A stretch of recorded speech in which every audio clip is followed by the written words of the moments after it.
Good morning everyone, welcome back to my channel, Empathetic Wanderers.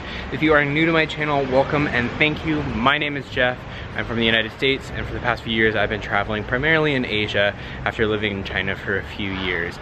Currently I'm in South Korea. I make videos on travel, food, finding local spots, language, and so if that's something that you're interested in, if you enjoy that type of content, please join the community and go ahead and hit that subscribe button and the notification bell to keep up on all the videos that I have coming out every week.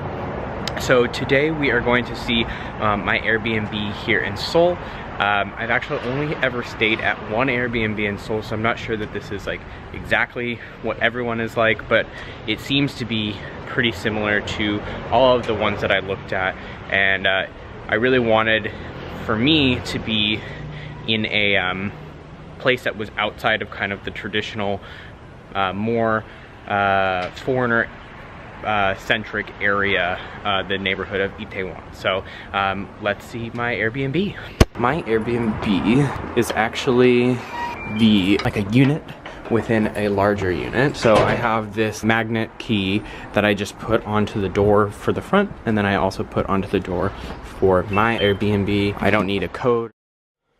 So as you walk in, like all apartments in Korea, you have this little area to put your shoes. It's important to never wear your shoes inside the actual house or apartment.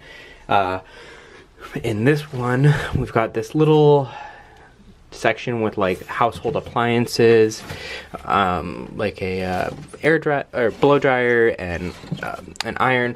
One of the important things to know about South Korea is their trash system. So this was something new for me that I didn't know, but they're very, very intense about separating trash. So this bag is specifically for food waste, and so you have to put all your food waste in these bags. Your Airbnb host should provide you with them. If they don't, then ask. They also provide you with a bag similar to this, but it's white. It's like kind of a clear, and that is for like all other trash, so like paper and all that kind of stuff. So they'll also give you those, so you'll need to ask them if you run out of those. And then the other thing is you have to separate your plastics and your like aluminum, so your like cans and stuff like that. And so there's 4 separate types of trash that go in separate bags. So there's food waste, plastics, aluminum, and other trash.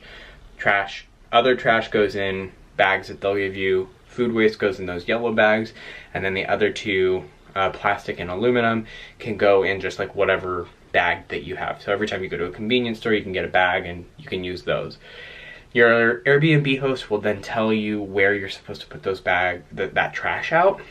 So this is just a way for them to like cut down on waste and make sure people are aware of what they're using and how much food they're taking in and all that stuff. And so there's specific places that you can put the trash out at night. You can put it out every day except for Saturday, and it has to be after 6 p.m. So just talk to your Airbnb host. If they live near you, then they'll be able to show you. If they don't, reach out to them, you know, via the Airbnb app, and they'll definitely be able to help you because they want you to do it this way too. So the next thing we have is the kitchen. So this is a very small studio apartment, and this is the entire kitchen with this washer. It's not a dryer, or at least I don't know how to use it if it's a dryer. And again, my Airbnb host gave me instructions that were all translated in English, so like I know which buttons to press, even though I don't speak Korean or like know a lot of Korean. And then they also have what a lot of people have, which is a drying rack. So once you're done doing your laundry, you can dry it out in the house. So inside here we have just basic amenities. So this is the detergent, and these are just some cleaning supplies and some cooking supplies. This is where my knives are, and where some extra toilet paper is if I need it. You go up here, This is served both for me as a drying rack when I do my dishes, but also where to keep the cups, silverware, and then up here we have like plates and bowls and pans and like some sort of like bags and cooking stuff that I haven't used. So it's a small little kitchen. My Airbnb host got me those. Very nice for, and that's a water heater for tea or hot water. Super easy though, and totally yeah, I have everything I need, even though it's very small. So onto the living quarters, which is literally next to the kitchen where I just was. But just to add on, there is a rice cooker to the kitchen portion. There's a rice cooker, microwave, and a small fridge. This is plenty sufficient for even when I go to the market and stuff like that. A little area for me to work. This is where I edit. And then a TV I have not turned on. I'm not even sure if there are channels or anything. And then this is obviously the window, so I can open the window if it gets too hot in here. And then my bed with plenty of outlets. One thing that you should know about outlets is they have a different voltage. So if you're coming from the United States like I am, I had to get both an adapter and converter. So for appliances like hair dryers and stuff like that, you will need to convert the voltage. So just look on the instructions on the appliance itself. It may work on both 110 and 220 voltage, but you will need an adapter because if it's an American plug, it won't fit in this. Okay, so here is the converter that I picked up at Target, and the adapter is the smaller one. But got both of these. It was like 20 bucks or something like that. You just want to make sure that it converts to the right voltage, and then you'll be able to use whatever appliances you want. You should know though that like there's a lot of appliances that don't need this. So like an Apple charger can do both. So for an Apple charger, all you need is this adapter, and that just has the outlet for an American plug, but goes into a Korean plug. And sorry. And like on this one, it tells you where you can go. Europe, Middle East, Africa, Asia, Caribbean, blah, blah, blah. One other thing to know about these outlets is they are, as you can see, pushed in. So this outlet actually can't be plugged into this because it's too big. So I end up having to plug the small adapter into the converter, and then another adapter into this part of the converter to plug in my appliances so that I can convert the power. So just something to know. And I will put this converter and the adapter in the description below if you'd like to get one of those.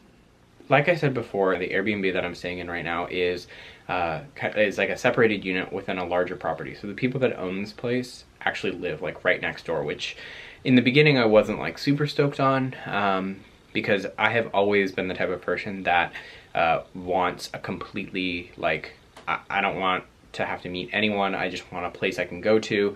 But it's actually been super, super helpful in this trip because there have been things that I haven't known, like the trash stuff, that it's been really helpful to have them here, and it's been nice. I mean, there was one night that they cooked dinner for me. So let me know in the comments below, you know, what kind of place you like to stay at when you stay at an Airbnb, if you like to stay in a separate apartment or if you stay in just like a room. I mean, obviously the cost changes depending on what you do, but really interested to know kind of. And this is the wardrobe where I hang all my clothes. Small, but totally as much room as I need. And then the Airbnb host has left me all these towels, which is very nice of her.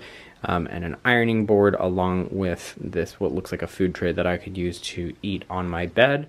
And then as well, there are a bunch of drawers for me to put additional clothes in, which I've used all of them, which has been great. So, and then one thing to know about Korean apartments is the floors are all heated. So In every apartment, you'll have your like heating system, and your Airbnb host will be able to like inform you what everything means and stuff. But the way that a lot of them are heated, at least in my experience, has been, and the way that this apartment is that the heating is from hot water that runs under the apartment and heats the apartment.